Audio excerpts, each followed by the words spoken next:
Sigmund Freud ने एक बड़ी गहरी बात कही थी कि जब बच्चा पैदा होता है वो देखता है कि घर में उसका पिता बहुत ताकतवर है।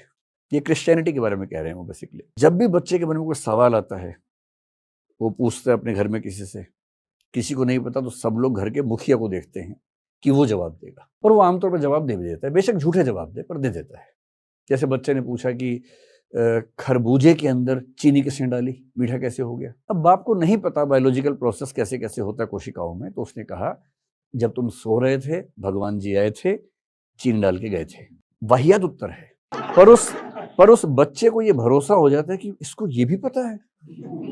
जब मैं सो रहा था ये जाग के देख रहा था कि भगवान जी चीनी डाल रहे हैं। तो बच्चे को धीरे धीरे लगता है कि भाई मेरा बाप जो है ना बड़ी गजब की चीज है, इसको हर सवाल का जवाब पता है, और ताकत तो ऐसी कोई चू नहीं बोल पाता इसके सामने, जो वाक्य बोल देगा फाइनल हो जाएगा।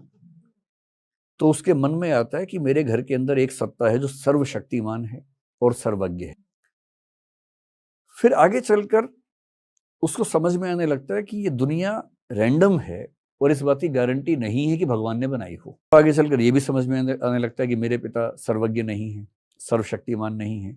हर घर में वैसे वैसे सर्वज्ञ घूम रहे हैं, तो मेरे पिता सर्वज्ञ नहीं है। इस झटके को वो झेल नहीं पाता और तब बड़ा बेचैन होता है। अब देखेंगे जब लड़के लोग आमतौर पर जब 15 से 20 की उम्र में होते हैं अपने बाप के विद्रोही हो जाते हैं एकदम। और एक कहावत है, जब मैं 10 साल का था मुझे लगता था कि मेरे पिता सब कुछ जानते हैं, जब मैं 20 का हुआ मुझे समझ में आया कि मेरे पिता कुछ नहीं जानते हैं। आज मैं 30 का हूँ, मुझे लगता है कि वो सच में काफी जानते थे, क्योंकि जब मैं 30 का होता हूँ तो मेरा बच्चा 4 साल का होता है और वो मुझसे पूछता है खरबूजा मीठा कैसे हुआ।